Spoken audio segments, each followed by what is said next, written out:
Hi అండి. అందరూ ఎలా ఉన్నారండి? కూర కారము ఎలా చేయాలో చెప్పండి అమ్మ అని అడుగుతున్నారు కదండి. ఈరోజు మిరపకాయలు వేయించుకున్నానండి. కూర కారం ఏ విధంగా చేస్తానో, ఏమేమి సరుకులు వేస్తానో కొలతల ప్రకారంగా అన్నీ చెప్తానండి, చూడండి. ముందుగా ఎండుమిరపకాయలు 2 బద్దల కింద చీరుకుందామండి. ఈ విధంగా ఎండుమిరపకాయలు 2 బద్దల కింద చేసుకుంటే లోపల ఉన్న విత్తనాలు వచ్చేస్తాయండి. ఆ విత్తనాలని పొయ్యి మీద వేగించుకోవాలండి. ఎండుమిరపకాయలు అన్నీ 2 బద్దల కింద చేసేస్తానండి. మిరగాయలు పైన ఈ విధంగా నొల్లుకుంటే మిరగాయలు విత్తనాలు సెపరేట్ అయిపోతాయండి. అలా సెపరేట్ అయిపోయిన తర్వాత ఎండలో పెట్టుకుని బాగా ఆరనివ్వాలండి.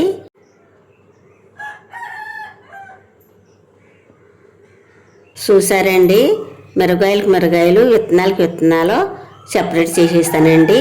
ఇప్పుడు విడివిడిగా ఎండలో పెట్టుకుని ఒక అరగంట ఆరనిద్దారండి.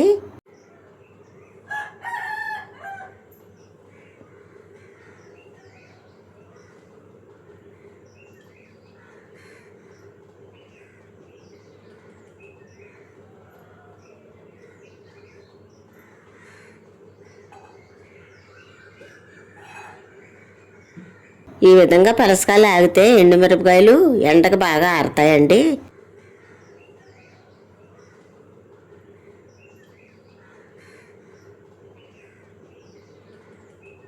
ఈ ఎండుమిరపకాయ విత్తనాలు కూడా పలసగా సదురుకుందామండి, ఎండకు బాగా ఆరుతాయి. ఎండుమిరపకాయ విత్తనాలు కూడా ఆరబెట్టేసాం కదండి. ఇప్పుడు కారంలో ఏమేమి సరుకులు వేస్తున్నానో చూపిస్తానండి. 4 కేజీలు ఎండుమిరపకాయలు తీసుకున్నానండి. ఈ 4 కేజీలు ఎండుమిరపకాయలకి ఒక అర కేజీ ధనియాలు తీసుకున్నానండి. ఓ పావు కేజీ పసుపు కొమ్ములు తీసుకున్నానండి. ఒక పావు కేజీ జీలకర్ర తీసుకున్నానండి. ఒక 100 గ్రాములు వంటలు తీసుకున్నానండి. ఈ వంటలు వేసుకుంటే కారం బాగుంటుందండి. 1 కేజీ కళ్ళుప్పు తీసుకున్నానండి. ఇప్పుడు ఈ కారంలో వేసి సరుకులన్నీ ఎండలో ఆరబెడదామండి. సరుకులు ఆరిన తర్వాత పొయ్యి మీద పెట్టి దోరగా వేగించుకుందారండి.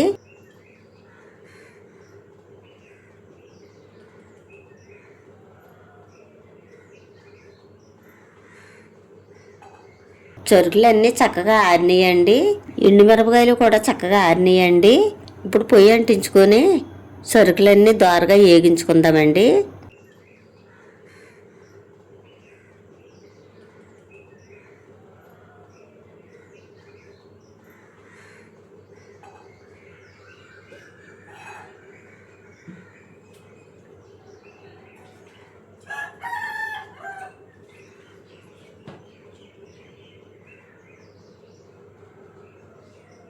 మూకుడు వీటెక్కింది, ధనియాలు వేగించుకుందామండి. సరుకులు మరీ ఎక్కువగా ఏగనివ్వకూడదండి, కొంచెం అలాగ వేడి తగిలితే సరిపోతుందండి. ధనియాలు వేగినాయండి, తీసి పక్కన పెట్టుకుందామండి. ఇప్పుడు వేగించుకున్న సరుకులన్నీ ఒక క్యాన్లో పోసుకుందామండి. అదే మూకుట్లో సరుకులన్నీ వేగించేసుకోవచ్చండి. ఇప్పుడు ఎండుమిరపకాయ విత్తనాలు వేగించుకుందామండి.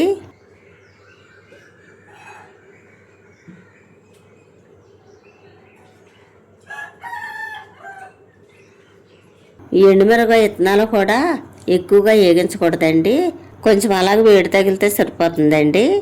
ఎండుమిరపకాయ విత్తనాలు కూడా వేగిపోయాయండి. ఇప్పుడు తీసి పక్కన పెట్టుకుందామండి.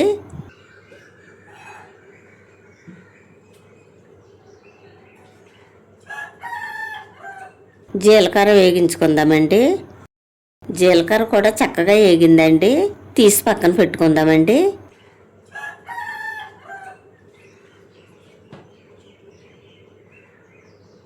మెంతులు వేగించుకుందామండి.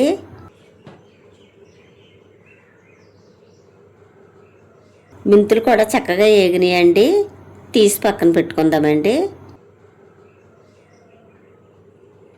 ఇప్పుడు వంటలు వేగించుకుందామండి. వంటలు వేగిపోయి తీసి పక్కన పెట్టుకుందామండి. కళ్ళుప్పు కూడా వేగించుకోవాలండి. 2 తవలు ఉప్పు వేసానండి. 2 తవలు ఉప్పు అంటే అండి కేజీ ఉప్పు అండి ఇది.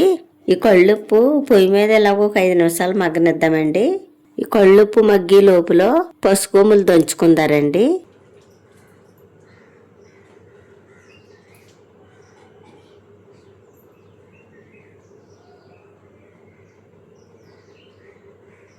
పసుపు కొమ్మలు తెచ్చేసానండి. ఇప్పుడు తీసి పక్కన పెట్టుకుందామండి. ఈ సరుకులన్నీ కూడా ఒక గిన్నెలో పోసేసుకోవచ్చండి. విడివిడిగా అవసరం వద్దండి.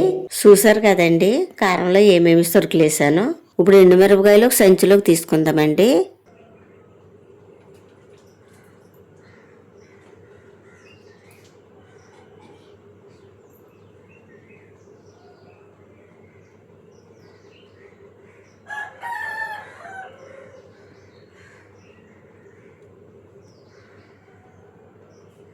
కారంలోకి అన్నీ రెడీ చేసేసానండి. ఇప్పుడు మిల్లి దగ్గరికి వెళ్ళి కారం ఆడించుకుందామండి.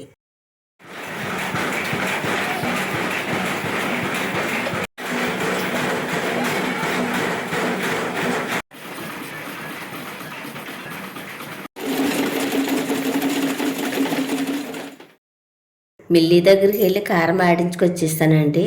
ఈ కారము సంవత్సరం పాటు నిల్వ ఉంటుందండి. జాడి నీట్గా కడిగేసానండి. జాడి చెమ్మారి వరకు ఎండలో పెట్టుకుందామండి.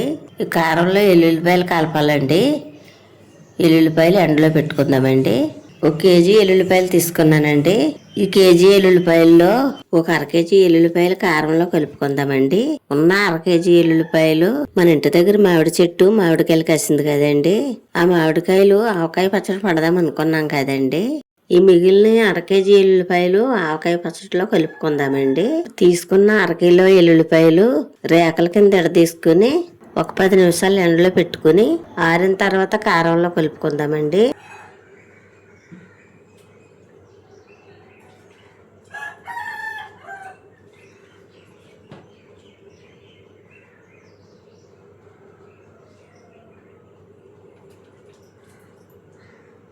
జాడి ఎండలో పెట్టాం కదండి.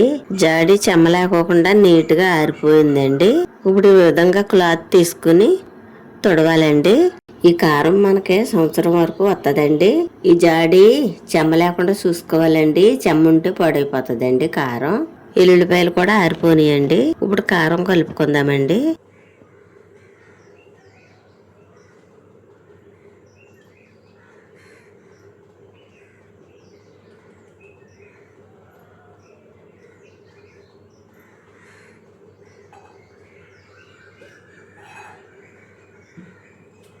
ఇదిగోండి కారం.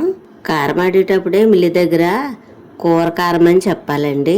మెత్తగా ఆడించుకోవాలండి కారం. ఇప్పుడు ఈ కారం పెద్ద గిన్నెలో వేసుకుని ఎల్లుల్లిపాయలు కొట్టుకుని కలుపుకుందామండి.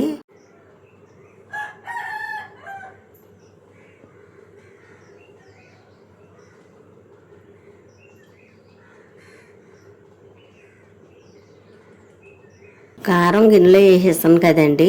ఇప్పుడు ఎల్లుల్లిపాయలు కచ్చపచ్చగా దంచుకుందామండి. ఇదివరకు రోజుల్లో అయితే కారం రోకళ్ళతో రోడ్లో దంచుకునేవాళ్ళమండి.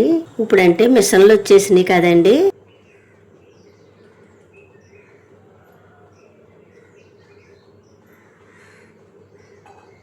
ఎల్లుల్లిపాయలు ఈ విధంగా దంచుకోవాలండి.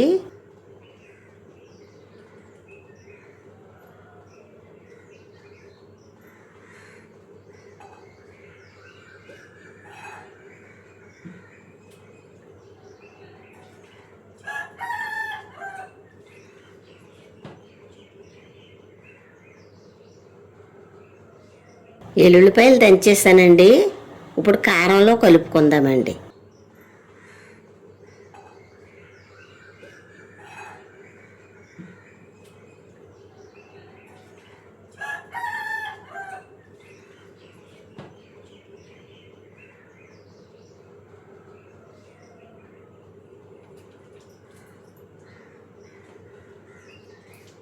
ఇప్పుడు ఎల్లుల్లిపాయలు కారం మొత్తం కలిసేటట్టు కలుపుకోవాలండి.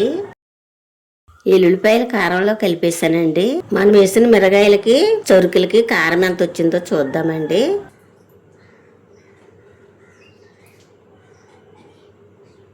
తవ్వ అండి ఇది తవ్వ అంటారండి. ఈ తవ్వతో 3 తవ్వలు వేసుకుంటే కేజీ కారం అవుతుందండి. ఇప్పుడు మనం వేసిన మిరగాయలకి మనం వేసిన చొరుకులకి ఎన్ని కేజీలు కారం అవుతుందో చూద్దామండి. కారంలో నేను ఏమేమి సరుకులు వేసానో అన్ని కొలతల ప్రకారంగా డిస్క్రిప్షన్ లో లింక్ ఇచ్చాను చూడండి. 6 కేజీలు కారం అయిందండి. ఇప్పుడు ఈ కారానికి గాలి తగలకోకుండా చూసుకోవాలండి సంవత్సరం అంతా. గాలి తగిలితే కారం కలర్ మారిపోతుందండి. మనం వంట చేసుకుంటానికే 10 రోజులకు ఒకసారి తీసుకుని ఈ విధంగా కట్టేసుకుంటా ఉండాలండి. ఇలా గాలి తగలకోకుండా ఉంటే ఎన్ని రోజులైనా కారం పాడవదండి. చూసారు కదండి కూర కారం ఏ విధంగా చేయాలో. నేను ఏ విధంగా చేశాను, ఏమేమి సరుకులు వేసాను అదే విధంగా చేసుకుంటే నీసు కూరలోకైనా కాయగూరల కూరల్లోకైనా ఇదే విధంగా చేసుకుంటే చాలా కమ్మగా ఉంటదండి. మా వీడియో కనుక నచ్చితే లైక్ చేయండి. మరో వీడియోలో మళ్ళీ కలుసుకుందాం. Bye bye.